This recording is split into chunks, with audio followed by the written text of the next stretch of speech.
peut pas vous avoir, professeur Galaïgaï, sans vous interpeller sur une actualité, encore une, on va dire, hein, qui concerne le Sénégal, notamment l'Aïd el-Fitr qui a été célébré cette année, comme tous les ans.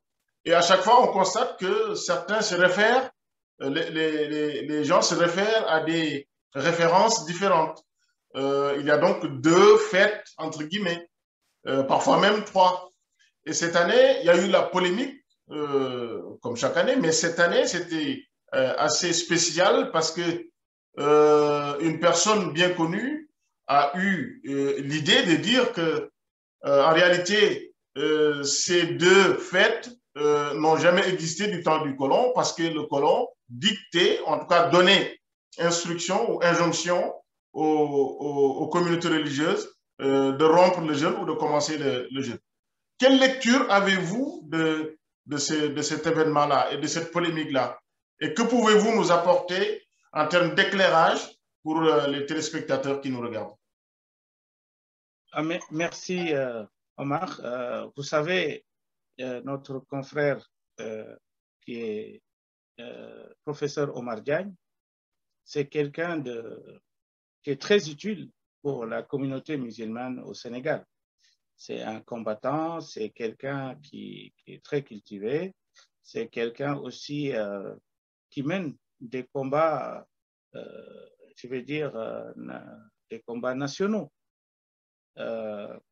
et qui porte aussi l'espoir donc en lui, donc l'espoir de beaucoup de personnes, et qu'il estime pour l'excellent travail qu'il mène.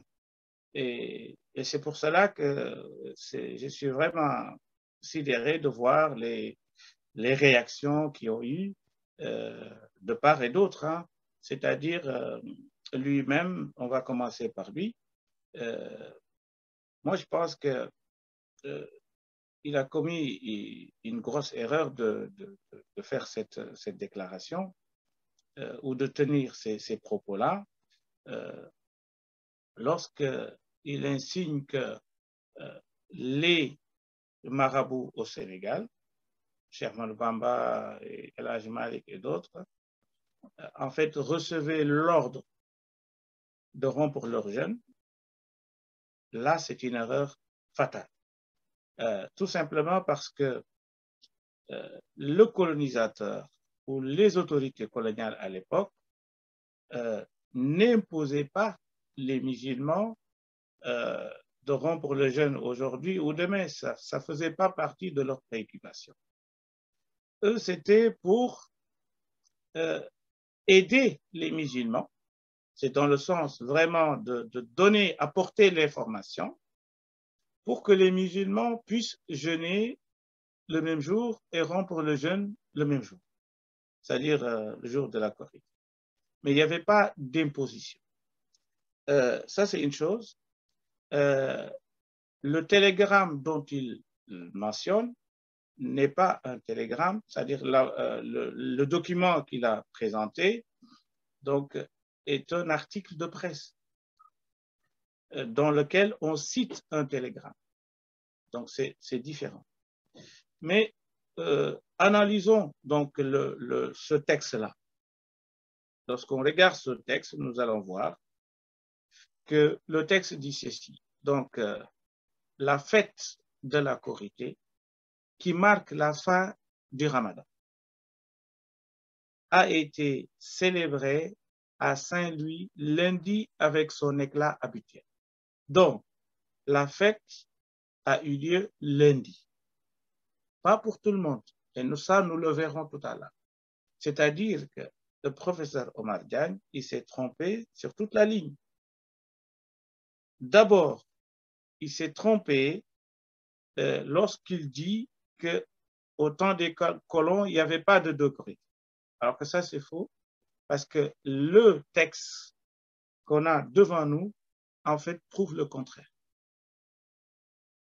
Le texte qu'on va lire tout à l'heure, on est en train de lire même, nous montre clairement qu'il y avait deux corrides. Alors, je continue. la sirène de la mairie sonna la fin du Ramadan dimanche, vers 13 heures. À 13 heures le dimanche, il y a des musulmans au Sénégal qui ont rompu leur jeûne. Alors qu'on vient d'entendre que la fête a eu lieu le lundi. Vous voyez ce que je veux dire? Et donc, le texte continue. Donc, la fin du Ramadan dimanche, vers 13 heures, se basant sur un télégramme provenant d'Atar, lui annonçait que la lune avait été vue le samedi soir. Si on a vu la lune le samedi soir, c'est-à-dire que la Korité, c'est dimanche. Dimanche, effectivement. D'accord? Alors qu'on a vu qu'il y a certains qui ont fêté la Korité dimanche. Maintenant, est-ce qu'il y a certains Sénégalais qui ont fêté la Korité le dimanche? Oui. Oui. Le texte le dit clairement, il dit quelques musulmans coupèrent leur jeûne. C'est-à-dire qu'il y a des musulmans qui ont coupé leur jeûne le dimanche. Effectivement. Alors que la fête annoncée, c'était le lundi. Donc, il y a eu 2 Korités. Au moins. Au moins. Au moins. Voilà. Et là, il continue. Il dit quelques musulmans coupèrent leur jeûne, tandis que d'autres sceptiques réclamant confirmation auprès du candidat, cette confirmation ne vint pas. Donc, ce qui veut dire qu'il y en a qui ont coupé leur jeûne le dimanche et d'autres qui sont sceptiques parce qu'ils n'avaient pas l'information. Pour eux, l'information n'était pas encore sûre. Vous voyez? Donc, l'idée que ces Sénégalais-là obéissaient à l'administration coloniale est fausse. Parce que si c'était un ordre à recevoir et à appliquer et à exécuter, ces Sénégalais-là n'auraient pas fait recours au candidature pour donc avoir une certitude donc de la véracité de l'information. Vous voyez? Surtout que là, professeur, désolé de vous couper, là on parle de Sénégalais, hein? On ne parle même pas des chefs religieux ou des chefs de communauté. Donc, ce qui veut dire que même à l'intérieur des Sénégalais, certains ont rompu, d'autres pas. Effectivement. Donc, certains Sénégalais, donc, ils essayaient de vérifier l'information auprès du candidat. Donc, il n'y avait pas d'obligation de dire que donc, la sirène donc, a donné l'alarme que c'est aujourd'hui que tous les Sénégalais devaient obéir. Cette idée-là n'existe pas. Alors, on continue. Il nous dit, si bien qu'à Saint-Louis, un groupe de musulmans a jeûné 29 jours, tandis que d'autres 30 jours. Ouais. Donc, ce qui veut dire qu'il y en a qui ont coupé leur jeûne le dimanche et il y en a qui ont coupé leur jeûne c'est-à-dire qui ont fêté la Korité le dimanche et d'autres qui l'ont fêté le lundi. Mais regardez, en fait, là où il s'est trompé, c'est que le texte dit, mais cette divergence de vue n'empêcha pas tous les musulmans de se retrouver le lendemain à la prière de la grande mosquée. C'est-à-dire, même s'il y a des musulmans qui ont rompu leur jeûne le dimanche, parce que pour eux, le dimanche c'était un jour de Korité, donc il y a une interdiction de jeûner le dimanche. Donc pour eux, donc, le dimanche c'était la Korité. Et d'autres qui ont jeûné 30, donc c'était le lundi. D'accord? Mais ils ont quand même fait la prière de l'Eid parce que les premiers qui ont rompu leur jeûne, c'était à 13 heures. Donc, ils ne pouvaient pas encore retourner prier la prière de l'Eid. Donc, ils ont entendu le lendemain pour prier avec les autres musulmans la prière de l'Eid. Voilà ce que dit le texte. Donc, le texte sur tous les plans est en contradiction avec ce que donc, notre cher professeur voulait donc, affirmer. Et c'est ce texte-là qu'il a sorti comme preuve, alors que c'est contraire à ce qu'il défend. C'est-à-dire oui, en fait, il apporte une preuve qui démontre son argumentation. Le texte est contre lui. Absolument. Vraiment à l'encontre de ce qu'il voulait étayer et affirmer. Et en fait, pour terminer, en réalité, cette histoire de Aïd el-Fitr, Korité, en Wolof, quand il dit que c'est après les indépendances qu'on a connu ça, en réalité, ce n'est pas exact. Parce Ça que a là, on a toujours assisté à ponctué, deux Korités. voilà, Le ça texte a même toujours dit existé. qu'il y avait deux Korités cette année-là. Effectivement, oui. Voilà, c'est-à-dire quand on dit deux Korités, c'est-à-dire il y en a certains musulmans qui ont rempli leur jeûne le dimanche et d'autres qui ont rempli leur jeûne le lundi. Donc Oui. il y a eu deux Korités. Oui. Et c'est peut-être pas le sujet aujourd'hui parce que ça va être très long, parce que je sais que vous avez beaucoup de connaissances là-dessus. Mais le fait que certains coupent un jour et d'autres un autre jour, est-ce que fondamentalement c'est quelque chose d'impossible en islam? Il faut Mais non, absolument ce que n'est tout le pas monde... catastrophique. Ce n'est Ouais. pas souhaitable qu'on souhaite toujours que tous les musulmans rompent leur jeûne le même jour. Mais même à l'époque de Muawiyah ibn Abbas, il y avait deux Korités. Voilà. Donc, selon les contrées, selon les lieux, donc les musulmans, à travers l'histoire, on a toujours eu donc, des événements comme celui-ci. Donc, le fait de fêter deux Korités. Et ça n'a jamais été source de conflit ou quoi que ce soit. Mais c'est vrai que si on a un conseil ou un comité qui peut gérer que tous les Sénégalais entament le jeûne ensemble et coupent donc le jeûne ensemble, donc ça c'est mieux. l'idéal qu'il faut tendre, vers lequel il faut tendre, et c'est ce que aussi l'islam agrée. Et puis, Je en plus pense de que... ça, Oui. on peut aussi dire que tenir des propos comme ceci, en fait, montre que le professeur Omar Diagne, en fait, ne maîtrise pas l'histoire de Serigne Touba, surtout. Hein, que moi, je connais plus, donc je ne peux pas parler au nom des autres. Et l'histoire de Serigne Touba que je connais plus, en fait, Cheikh Omar ne s'y connaît rien. Parce que c'est lui, Serigne Touba, pendant 33 années, il a été privé de liberté. Donc, depuis 1895 jusqu'à 1927. Et il y a un texte que j'ai cité même dans Sabil al-Salam, Serigne Touba nous explique comment Allah, exalté soit-il, l'inspirait dans ses démêlés avec les autorités coloniales. C'est-à-dire, à chaque moment, Dieu, par sa bonté, et donc lui inspirait donc une conduite qu'il devait adopter donc à l'égard des autorités coloniales. Donc le premier verset, c'était et puis il y a des moments de relâchement selon le comportement donc du colonisateur. Et vers les années 1915, le cheikh même nous dit que le colon a commencé à changer son attitude à son égard. C'est-à-dire qu'à ce moment-là, c'est le colon lui-même qui voulait la paix avec lui. Et là, il nous cite un verset coranique qui dit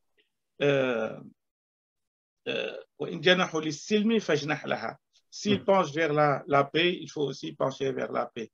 Donc, ce qui veut dire que les relations entre le marabout et les autorités coloniales sont tellement complexes. Donc, et lorsqu'on écoute le professeur Omar Diagne, en fait, c'est comme si ce que disent les archives, ce que disent les livres écrits par les Occidentaux sont les seules références. Alors qu'il ne fait pas recours à Minan al-Baqi al-Qadim, ni à Irwa al-Nadim, ou même des ouvrages écrits par des Sénégalais sur la vie et l'œuvre de Cheikh al-Khadim. Et donc, ce qui veut dire que en fait, il ne maîtrise pas l'histoire de Serigne Touba. Il a dit la udahinu mushrika. Je n'amadoue pas les polythéistes. À l'âge de 30 ans, on lui propose d'être le qadi, donc de l'adjor, ou son conseiller, Et donc, il refuse. Il formula des vers extraordinaires. Et dans les archives aussi, c'est les colons eux-mêmes qui disent que Cheikh Bamba, plusieurs fois, on lui envoie des lettres, il ne veut pas répondre. Il ne veut pas obéir. Et donc, on voit qu'il a été exilé au Gabon et puis en Mauritanie, résidence surveillée. Même pour aller à Touba, donc on lui refusait cela. Aller à la Mecque, on n'en parle même pas. Et donc, quelqu'un qui avait cette attitude et que les colons eux-mêmes reconnaissent que soit lui, soit ses disciples, en fait, on les appelait même une rébellion. C'était une rébellion pour eux. Et même dans les cantons et tout ça là, donc on voyait que les mourides même refusaient de payer des impôts, etc., etc. Donc, ce qui veut dire que lorsqu'ils entendaient même le mouridisme, à l'époque, ils pensaient que c'était un mouvement de rébellion. Et donc, dire aujourd'hui que Serigne Touba, donc, en ce qui concerne sa foi, il obéissait aux colons, c'est vraiment méconnaître Serigne Touba. Une autre chose aussi, c'est que les archives, les Français, qu'est-ce qu'ils ont fait avec Serigne Touba? Ils ont même inventé des poèmes et ils ont essayé de l'attribuer à Serigne Touba. Et nous savons tous le poème de Bouchra Lana, que tout le monde sait que Serigne Touba, il ne l'a pas écrit, mais comme il voulait prouver à la postérité que ce marabout-là, dont vous pensez, ou que vous pensez qu'il était un vaillant guerrier ou quelqu'un qui n'était pas soumis à l'administration coloniale, voilà, regardez ce qu'il a écrit. Donc, il magnifiait, il vénérait donc les autorités coloniales. Pire, il y a même un poème où on dit que le cheikh, il faisait l'éloge de la femme de Ponty, que j'ai même publié ici. Alors, il dit que Cheikh Bamba, il dit que la femme de Madame Ponty, elle était la plus belle Farhat, du Sénégal. Madame Ponty. C'est Farhat, c'est ça? Madame. Oui, c'est ça. Oui. Et donc, on voit bien qu'il y a une volonté de ternir l'image de Cheikh Bamba. Il y a une volonté de montrer que Serigne Touba était un collabo. Il y a une volonté de montrer que Serigne Touba, il était obéissant. Ils ont une volonté de dire tout simplement que ce héros national, en fait, vous l'avez fabriqué de toutes pièces, mais à l'époque, il était quelqu'un qui obéissait, il était quelqu'un qui collaborait, il était. Alors qu'on voit bien, la réalité historique prouve donc le contraire. Absolument. 33 années de privation de liberté, résidence surveillée, partout, même à Diourbel, il n'avait pas le droit de recevoir plus que 4 personnes. Même pour voyager à Touba, dans sa ville qu'il a fondée lui-même en 1888, il n'avait même pas le droit d'y s'y rendre. Aujourd'hui, c'est l'échec total des colonisateurs. Ils voulaient étouffer l'islam. Aujourd'hui, la ville la plus connue, la ville religieuse la plus connue au Sénégal, c'est Touba. La ville qui reçoit plus de personnes dans toute l'Afrique, c'est Touba.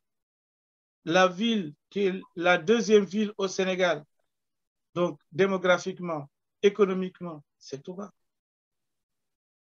Les Mourides, ils sont aussi connus par leur, comment dirais-je, le fait qu'ils ne sont pas complexés et qu'ils ne sont pas éblouis par le colon. Ils ont quand même gardé leur dignité, ils ont aussi, donc comme la plupart de beaucoup de Sénégalais. Et donc on voit que le colon, il a eu donc un échec cuisant donc, dans son combat, dans sa lutte, dans ses subterfuges et tout ce qu'il faisait donc, pour anéantir donc, le fondateur du mouridisme. Absolument. Voilà donc de manière un peu ramassée, tout simplement pour dire à professeur Omar Diagne, il ne fallait pas donc entrer dans cette ce joug donc, à l'encontre de ceux qui le critiquaient, même si je ne suis pas d'accord sur la forme. Comme je viens de le dire, c'est quelqu'un quand même qui est très utile et que donc on doit seulement donc l'épauler parce que il devait vraiment être humble, donc de reconnaître qu'il a fauté et qu'on dit en arabe likulli alimin zalla wa likulli jawadin kabwa. Donc chaque cheval un jour viendra, il va trébucher, comme chaque savant aussi un jour viendra, il va trébucher, il va fauter. Donc nous sommes tous des êtres fautifs. Donc voilà, il ne fallait pas donc tenir tête.